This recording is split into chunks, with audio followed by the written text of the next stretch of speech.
Okay, so we are on to psychosocial development in infancy and very early toddlerhood. Um, so another researcher that we're looking at, or theorist that we're looking at, is Erik Erikson. We will talk about him throughout the lifespan. He believed that at each stage of life there were conflicts that needed to be resolved, and if we resolved them well, that resulted in normal, stable development. If there were issues at that stage, that issues might arise later in life relating to that, um, whatever the issue is that was unresolved. So we'll talk about this at each of the stages. Like all the other theorists that we look at, there are criticisms of Erikson's theories. He was one of the first to look at the entirety of the lifespan and how we develop and change from the day we're born until the day we die. Many other theorists pretty much stopped at adolescence or early adulthood and said, well, nothing happens after this, really. Um, so again, Erikson we look at because he is one of the theorists that really looked at the entire lifespan. So we'll talk about him throughout the semester.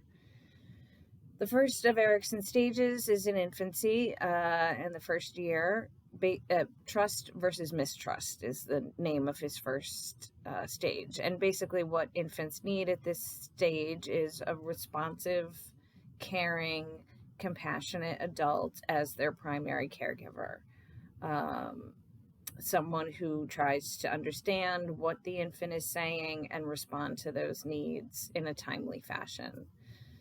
Later on in the second year, Erikson believed that babies were developing a sense of autonomy versus shame and doubt. So if they didn't develop this, or if they didn't fully have the ability to express their autonomy, that they would later develop feelings of shame and doubt about themselves.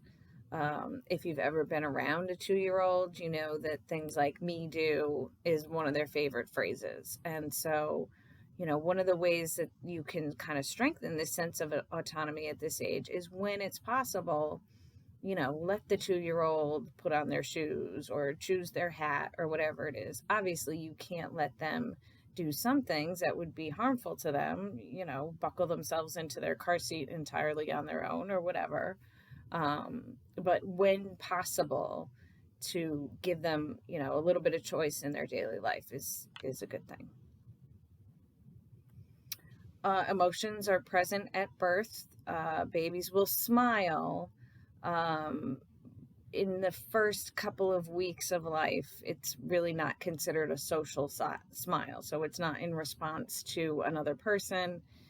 It's just a sensation that the babies are experiencing. Usually it's some kind of not uncomfortable gas bubble that the baby has or something like that. But by, very early on, in the first 6 to 10 weeks, babies will exhibit a social smile. So they will smile at people and in response to people, and will start laughing at about 3 to 4 months. Obviously, babies cry at birth, so we know that they are experiencing pain or being upset or uncomfortable, and they express that with their cries. And so, kind of back to Erikson, those cries need to be responded to in a reasonable amount of time, in a reasonable way, in order to establish that basic sense of trust. Other development or other emotions like anger, come about a little bit later, and as well as sadness, particularly many times in the first year of life with when their primary caregiver or sort of favorite caregiver is removed from the situation or not around, or and also babies will generally in the first year or so may experience stranger anxiety. They may be fearful of people that they don't know. So again, it's very important that caregivers respond to the babies in a timely fashion. We start to see this idea of social referencing, and if you click on this link, there's a short little video with a baby and a caregiver explaining what that social referencing is. uh, things like shame and guilt, pride, being proud of themselves typically appear after the first year and really strongly develop into in the first 3 years of life, or in the first year and a half after that. Um, One of the discussion questions that you will see is about lying, and is lying ever a good thing? Um, so, if you'd like to answer that question, what's required for a child to lie, um, that kind of thing. Sometimes at this age, children will need a little help identifying their emotions. I frequently used to say to my daughter at this age, use your words, what is it that you're upset about, to try to help her learn to identify what exactly that emotion was that she was feeling. Obviously, at 3 years, they're not able to completely explain it, but with practice and brain development and things like that, young children will develop that sense of being able to identify and appropriately deal with their emotions, because we do want to try and encourage emotional stability and understanding of all these emotions that they're feeling. And of course, this will take many years to develop. Regulating some of those emotions, again, this is a skill that develops over time. It takes practice, it takes cognitive development, it takes memory, all of those things. But it really is having the child learn to sort of name the emotions that they're feeling and dealing with those emotions in an appropriate way.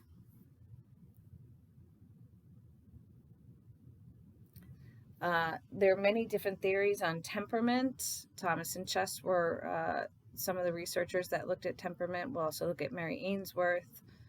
She did a lot of research with temperament.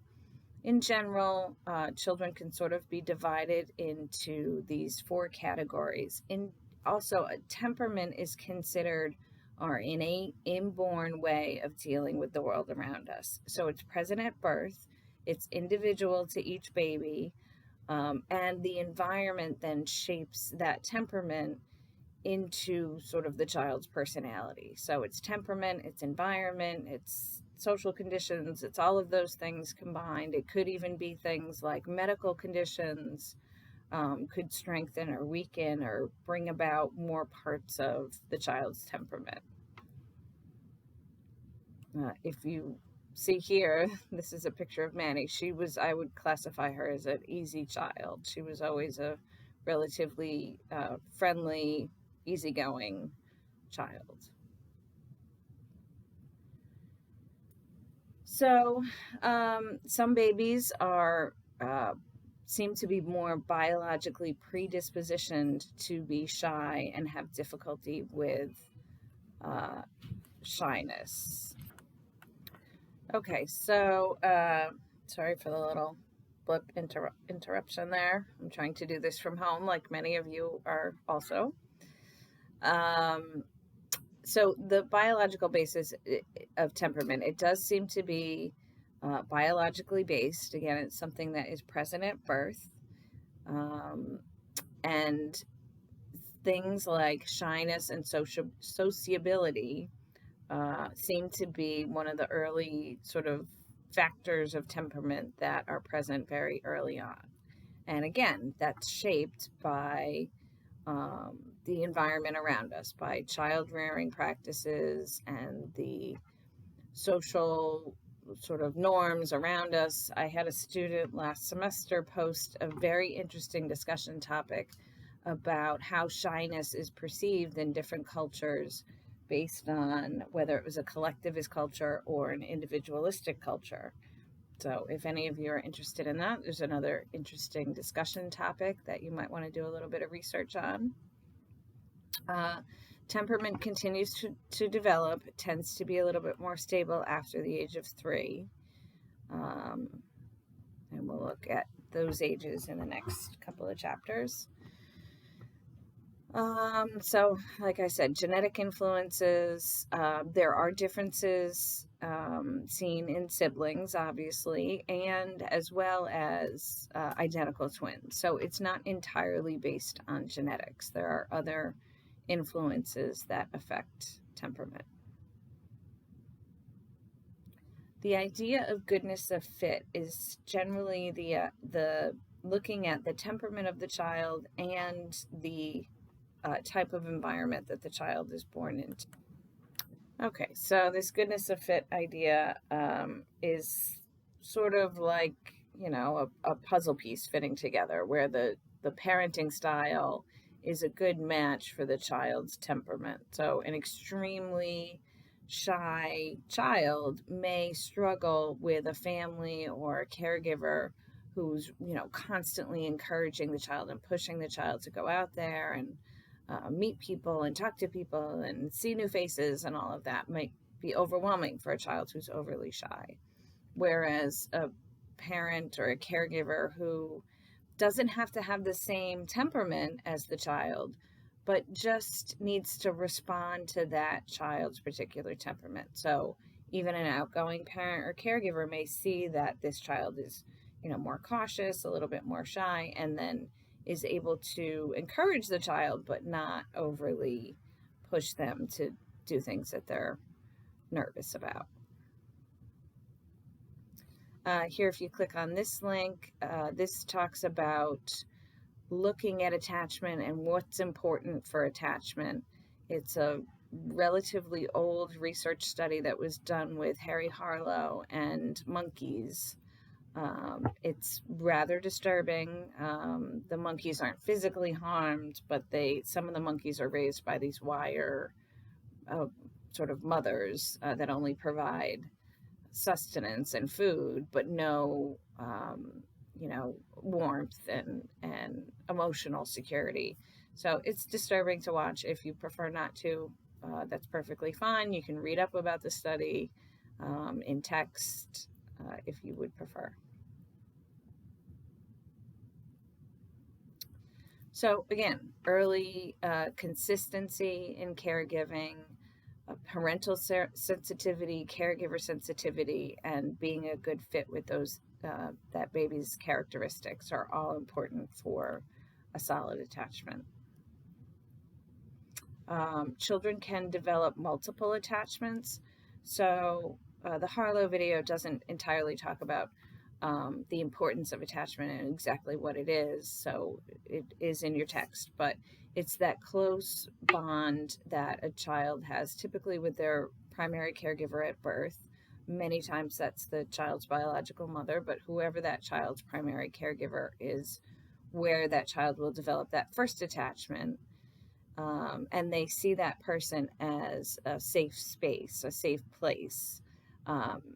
Many times when you see children playing, particularly those who are securely attached, you'll see them sort of go back and touch the caregiver, kind of like, oh, okay, you're still here, and then they go back and play. If they get upset, they will go to that caregiver for reassurance and then be able to go back into playing. And again, children can develop multiple attachments to biological fathers, adoptive parents, siblings, grandparents, caregivers, any primary caregiver and any secondary caregivers, any other individuals in their life, children are able to develop secure attachments to or be attached to. Paternal attachment is also important. Children can develop a close attachment with any male figure in their life, as well as any female figure in their life. In general, generally speaking, fathers tend to have more, or male caregivers tend to have more physical contact with the children, tend to engage in play a little bit more. But again, these are relatively general statements that don't necessarily apply to every family or setting. And later attachments can also develop to teachers and other friends, other family members. Multiple secure, stable attachments are beneficial to child development. They can be beneficial to cognitive development and, of course, emotional and social development. Compliance, having the child be agreeable and listen to instructions and things like that, start to develop really even before the age of 12 months, but you start to see it fully develop at 12 to 18 months. Children should be able to hear commands, reasonable commands, obviously, to pick up some of their things. And even at a very early age, children can do this, obviously, with help, to say please and thank you and all of those sorts of things. I don't know if I have a video. I can look for the video of the marshmallow study, this idea of delayed gratification. There was a really interesting study done with marshmallows. I've seen it all over the internet recently. I don't know if it's a TikTok thing or what, but I've seen it all over the internet. But I will look for some examples of the original marshmallow study and what the researchers believed they were interpreting from that study and what later research said about it. So again, sort of the end of infancy and getting into toddler stage, which is a stage that we'll talk about really more in the next unit. But children are starting to, really pay attention to the world around them and be interactive with the world around them. And some of the things that can really help as a caregiver at this stage, again, be responsive, be sensitive to the child's needs, offer support where needed. Children, again, are developing memory and more cognitive abilities. So, as much as possible, giving a child a notice of change in activities. So, okay, in 2 minutes, we're going to get up and leave and go home. It doesn't have to be you don't have to set your watch. You could, just sort of give a general warning to the child, instead of just sort of picking them up and randomly taking them out of the situation with no warning. They're not able to sense that sort of, oh, the playtime is wrapping up or it's almost dinner time or something like that. So things like that can many times help with some of those changes in the day-to-day activities. Reminders are very important. I frequently used to say to my daughter, particularly when she was in the 2 and up stage, we're going to go into the store. We're not going to get any candy today. I don't want you to ask for candy. We're not getting it today. We'll get it, next visit or whatever. But just to give some reminders and what you expect from this situation. We're going to so-and-so's house and gently reminding them as they're there is many times also very helpful at this stage. Rewards or reinforcing good behavior. It doesn't have to be, a physical thing. Good job with that. I like the way you did this. Encouragement, reinforcement at this age are many times received very well by the child and can be very beneficial in helping to shape positive behavior. As I said, I will open up the learning folder in Blackboard, and you'll see some sort of refresher notes about how learning can help shape behavior. So how reinforcement and punishment, classical conditioning, all of those behavioral principles, if you remember from Intro to Psych, names like Bandura and Pavlov, how those principles can support positive behavior in children.